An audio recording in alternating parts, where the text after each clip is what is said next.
Pamilyar ba sa inyo ang mga nasa larawan? Alam niyo ba kung saan ito matatagpuan? Nakapunta na ba kayo rito?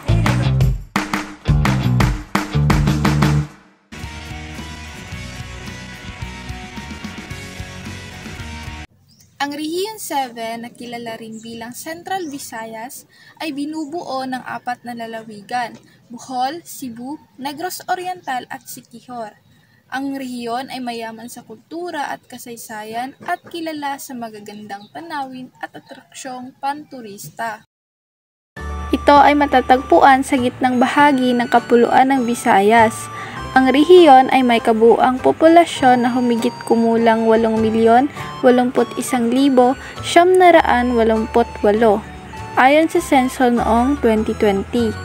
Ang rehiyon ay napapalibutan ng Visayan Sea sa hilaga, Camotes Sea sa silangan, Bohol Sea sa timog at Tanon Strait sa kanluran.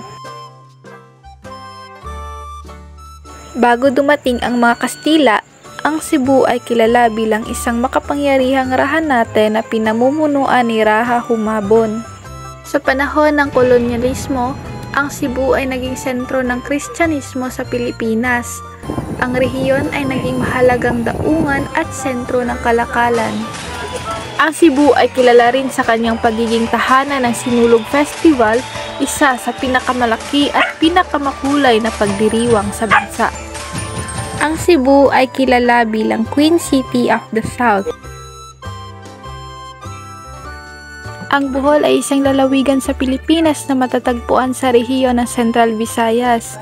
Ito ay ang ika-10 pinakamalaking isla sa Pilipinas na may kabuuang sukat na 4,821 km² at mahabang baybayin na 261 km. Natuklasan ito ng mga Kastila noong Marso 25, 1565 at opisyal na naitatag bilang isang lalawigan noong Hulyo 22, 1854. Kilala ang Bohol sa Chocolate Hills, Panglao Island at sa Philippine Tarsier, isa sa pinakamaliit na primata sa mundo. Ang Bohol ay patuloy na isang tanyag na destinasyon para sa mga turista dahil sa kanyang natatanging likas na kagandahan at mayamang kasaysayan.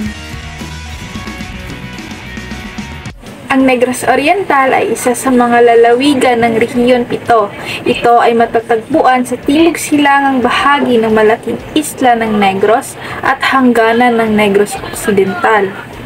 Bisera nito ay ang lungsod ng Dumaguete na kilala rin bilang the City of Gentle People. Ang Negros Oriental ay mayaman sa natural na kagandahan, kabilang ang Apo Island na sikat sa diving at ang Mount Canlaon na isa sa pinakamataas na bulkan sa bansa. Makikita rin dito ang Balinsasayaw Twin Lake Natural Park sa Negros Oriental. Ang pangunahing wika na ginagamit sa lalawigan ay Cebuano at ang karamihan ng mga naninirahan ay mga Romano Katoliko. Ang ekonomiya ng Negros Oriental ay pangunahing nakasalalay sa agrikultura, turismo at pangingisda. Kilala rin ito sa mga institusyong pang-edukasyon tulad ng Silliman University, isa sa mga pinakamatandang universidad sa Pilipinas. Ang Negros Oriental ay naging opisyal na lalawigan noong Enero 1, 18. Ang Siquijor ay kilala sa kanyang mistikong tradisyon at kagandahang natural.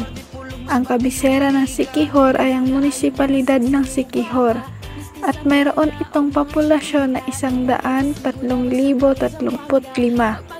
ayon sa senso noong 2020. Ang lalawigan ay may 6 na munisipalidad at 134 na barangay. Ang Siquijor ay sikat sa mga puting buhangin na dalampasigan, malinaw na tubig at mga coral reef na perpekto para sa diving at snorkeling.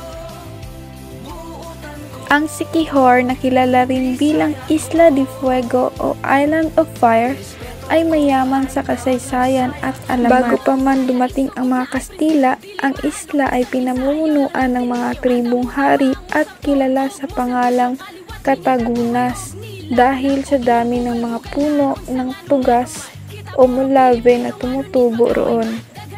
Nang dumating ang ekspedisyon ni Miguel Lopez de Legazpi noong 1656, ang isla ay pinangalan ng Isla de Fuego dahil sa dami ng mga alitaptap na nagpapaliwanag sa mga puno ng niyebe tuwing gabi.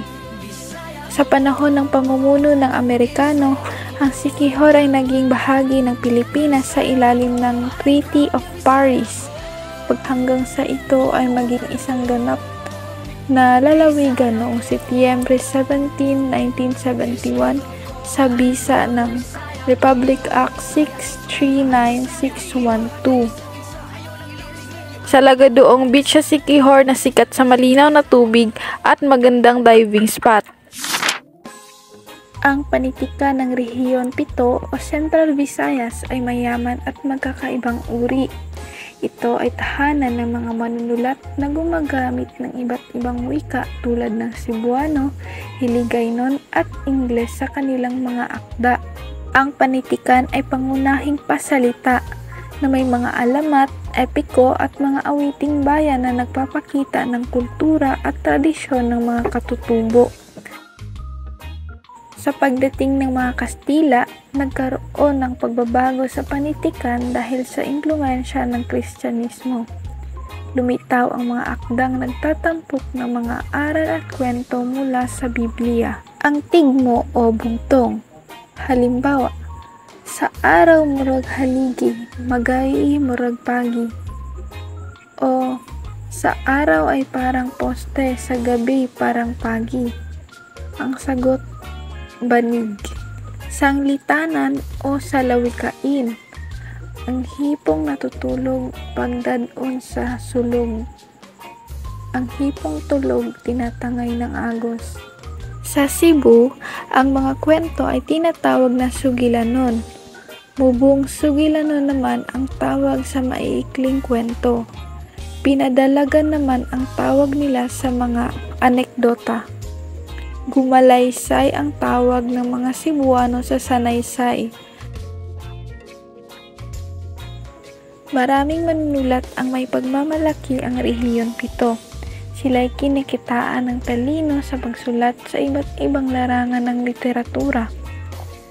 Si Antonio Abad, Estrella Alfon, Simeon Dumdum Jr., Evasco Marjorie, Dionisio Gabriel, Maria Cabigo, at marami pang iba.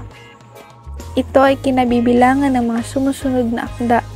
Si Kalak at si Kavay, isang alamat ng paglikha ng Visayan, alamat ng Dumaguete, Our Pride na isinali ni Juliet Bisamonte, The Clay Pipe ni Marcel M. Navarra. Ang mga akdang ito ay ilan lamang sa mga halimbawa ng mayamang tradisyon ng panitikan sa rehiyon na nagpapakita ng iba't ibang aspeto ng kultura ng Central Visayas.